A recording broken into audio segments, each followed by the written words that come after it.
Hi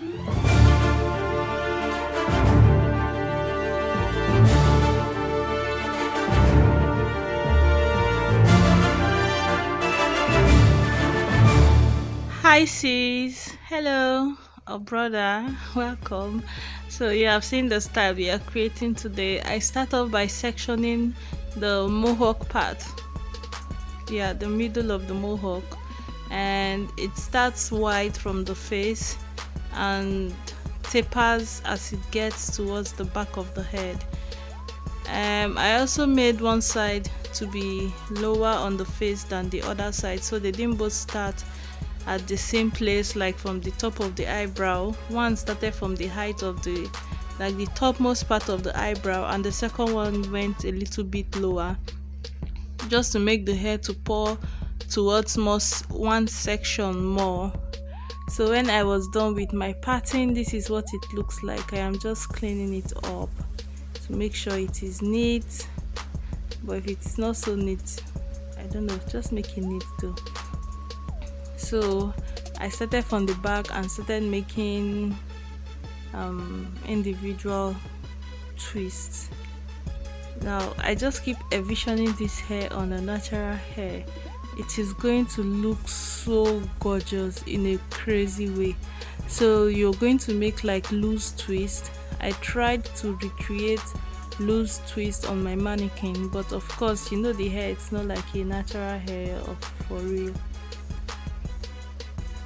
So this is what I was able to come up with. It is also okay if you stay, like if you start braiding from the face all the way until you get to the back. I think that would have been better. Although when I braided the hair to like halfway, I then turned the mannequin and started twisting the hair to her face, because of course you want all the hair to be directed to the face. And I'm just realizing that this way I am braiding is actually an error. Not really an error, because the hair still poured towards the face, but it will be best if you stay that way so that you can direct all the hair towards the face at once. This is what it looks like. But I already made this hairstyle for my niece and her hair was relaxed. In this middle part I used hair extension all through her hair though. I used hair extension, so like I used braiding hair and then coiled it, trying to get that natural hair effect. I will link that video in the description bar of this one in case your child's hair or your hair is relaxed, then you can see what the style looks like. That hair got complimented so much and she loved it. And it's funny how you can make it look edgy and then you can make it look very tamed. When I styled her hair without packing it, I just clipped in some sides and made it more mohawk. She looked so punk. So she liked that vibe, but when I needed to make the hair look more childish for her, I then used a ribbon to, not a ribbon, like a, just like a ponytail holder, those ones with design for kids, those kids ponytail holder, the ones that have plastic like dolls or things on it. I used it to like hold her hair into only the front part into like a ponytail and then open it up, a very loose ponytail, and opened it up. It now formed like a flower on her head, and the mohawk wasn't now pouring down, it was just like a top bun. Yes, exactly, it was like a top bun, a very fluffy top bun, and it reduced how coily and reduced the movement of the hair. Then anytime I want to punk her out, I would just take it off and let it pour towards her face, and she would keep flipping her hair. She really loved that hair. The hair is exciting. And then the basket design added a little flair to it. So when I was done, that's what I have now. It's time to create the crisscross or the basket type of design on the hair. So here you would section off one section which is bigger than this next one, like 2/3 of this one, and then you would now make the next section and braid it. So that section is like, okay, it's like twice the size of this one I am braiding, and then I make this smaller section and braid it. then you go back, make to like times 2 of this size again, add it up to the other clipped section, then you would part the next hair this size.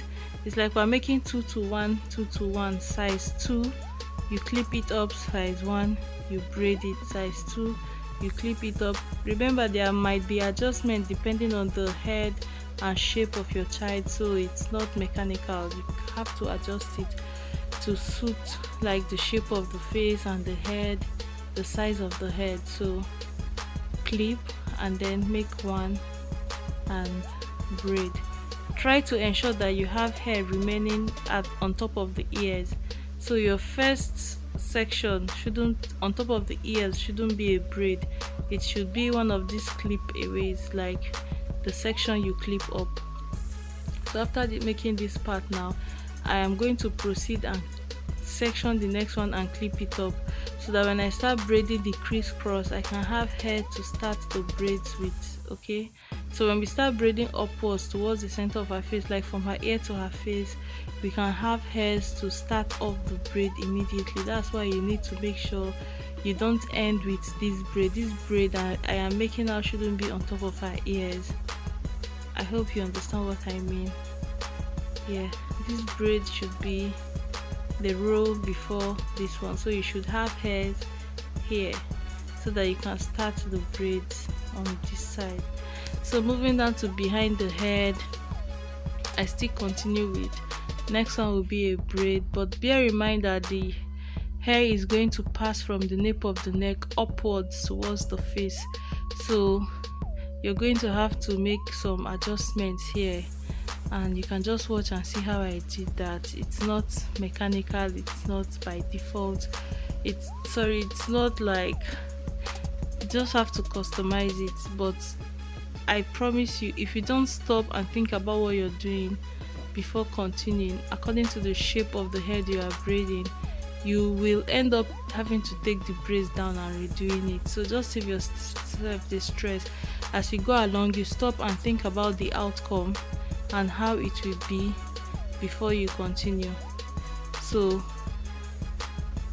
I know that the braids are going to start from the neck, so they can have something to cross over. That was why you're going to see one random braid I added, so that the ones coming from the back, see, if I didn't add anything, those coming from this back, like from the neck to where we have individual braids, are not going to cross over anything. So I just added one braid here, even ignoring the fact that it didn't start like from the edge of the head like the other ones. So I just added a braid to have something these ones can pass over. Just watch what I did very well, because this is going to break your hair if you don't get it right. But remember, again, I said you should be flexible with customizing this to serve you. The hair should serve you. It shouldn't be giving you headache. It's here to make you as pretty as you want. So you can see how I added this back one, not starting from the nape of the neck and ignoring the former trends I have been following on the head. So I am going to just add this, make a way to take it up so that it can go and join its brothers and sisters up there. So that's what I am doing now. And see the way I'm doing my mannequin anyhow, bending her head anyhow. Don't bend somebody's head anyhow. So before I twist the hair, I braid it a little, because it's going to help the hair not to unravel. So now it's time to go back and start making the other crisscrosses. So you just see the way I am sectioning this. Don't let your comb dig into those braids you have done already, because it's going to start like messing with them. So you just section the spaces that you have. Be patient. You would see me section one and stop. Wait, see, section, stop, section the second one, stop, section the third one, stop, Don't get lazy and try to just drag your comb all through. If you try to cut corners and do that, you will just keep poking these other braids that are going backwards that you made, and you're just going to start making your hair look nasty. So please be patient. Section and jump, section and jump, section and jump, like that. Section, jump, section, jump. Now when you're braiding, don't let this one you are braiding over confuse you, and don't rush to get to where you can add more hair.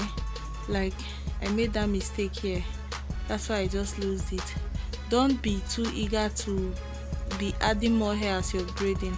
So if you get to where you have to braid over another braid, just keep braid as if you're making individual braid until you braid enough distance to jump the previous braid. So I will just braid. When the hair finishes in that first section, I would braid only that one as if I'm braiding an individual braid, comfortably, confidently, until I get to where the next section of hair starts. Don't rush, like don't be eager to reach the next hair. Like it feels uncomfortable, like when you can see the hair you are supposed to add in front, you would want to just reach forward and grab it and continue braiding, but please don't do that. Just keep, even though you're not adding more hair and it feels like you're being silly in your hands, just braid and braid until you get to where you have hair. Don't add it before time, because it's going to make your braids look funny. Like the cornrows, these cornrows are going to look very spaced and slopey, and which isn't nice. So I will continue doing this until I get to the middle of the hair, then I will go off camera and finish the second half. That was why I didn't cut any part of this one, so that you can see exactly what I did all the way. So that other side is the smaller side, so it's smaller, but I tried to replicate this crisscross braid, like the first set of braids. Even though the distance was shorter, I tried to replicate the same number, so that place came off a little bit more basket-y, but it was still really nice. Just imagine this was not like natural hair, or if I use kinky hair. Okay, yes, you can use kinky hair extension and then coil it. Oh my god, like if you braid the natural hair, then when you get to the tip you add kinky hair, and then when you're done you use what's those smallest type of rollers, like those jerry coil rollers. What is it called? It's not flexi roll, those smallest rollers. You use it and roll that kinky hair extension so that the hair will be coily and on top of your head. That is a sweet hairstyle. That was what I was envisioning when making this hair, but I didn't want to use hair extension. But I promise you, if you use kinky hair extension on a natural hair and only add it to the tip of the hair, it is going to look super cute. So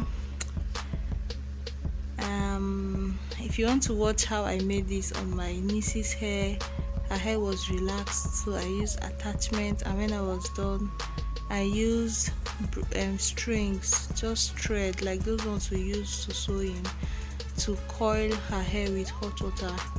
And as I mentioned before, she really loved it. So you can try that. If your child's hair is relaxed, you can braid only the hair, it will look like this, and you can add kinky hair extension for a braided look. Okay, thank you. If you like this video, please leave a thumbs up, it helps me. And watching ads on my video makes me make some money from the video, which is really kind of you, and I hope you did that. I forgot to mention it at the beginning of the video. Maybe I'll go back and write it. Please don't skip the ads so that I can make money from the video. If you leave a thumbs up, if you leave a comment, if you share the video with someone else, you are promoting my channel, and I pray God bless you tremendously for that. And this part of the hair gets a little bit tricky, but just keep going. It won't be uniform because you're walking through like a curve at the back of the head.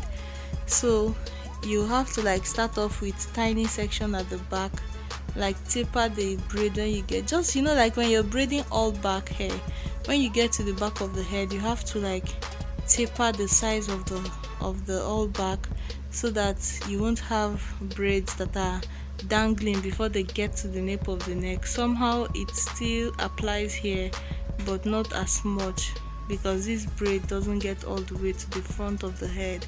You have to taper it a little so that many braids can fit in from the back and come up. Okay, I hope you understand what I mean. So that's it. If you want to learn how to braid all back, I have a video on that on my channel. I have several goodies on this channel. If you can just look around, you will be entertained. I have made videos where I braided all the alphabets, all of them from A to Z. I have braided all the numbers from 0 to 9. So if you have your child's birthday coming up, if you have any special occasion where maybe numbers or letters mean something to you and you just want to incorporate it into your child's hair, I promise you it's something a little bit more, it provides a little bit more excitement for the children. They'll be like, I have number 4 on my hair, I have number 7 on my hair, look, I have a braided hat, I have flower. Like, they get so excited when I add those little details. If you are thinking of a way to just make your child's hair more interesting, or yours, like, just add that little excitement, it is very, very, very suitable for that. So because the hair pouring to the face were too long, I gathered them up, moved about 2 inches into the head, and used a bobby pin to pin it, so it cuts off like 2 inches from the length that is supposed to fall to the face to make it shorter. I wish this hair was coily, man. But at least you can see what it's like if you want to make with straight hair. If you're relaxed and you want to just braid only your hair, you've seen what it looks like.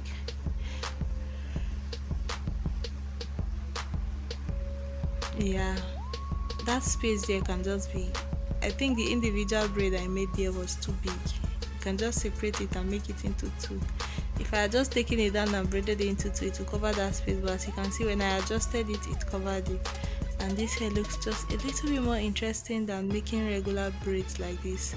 So thank you so much for watching. Bye.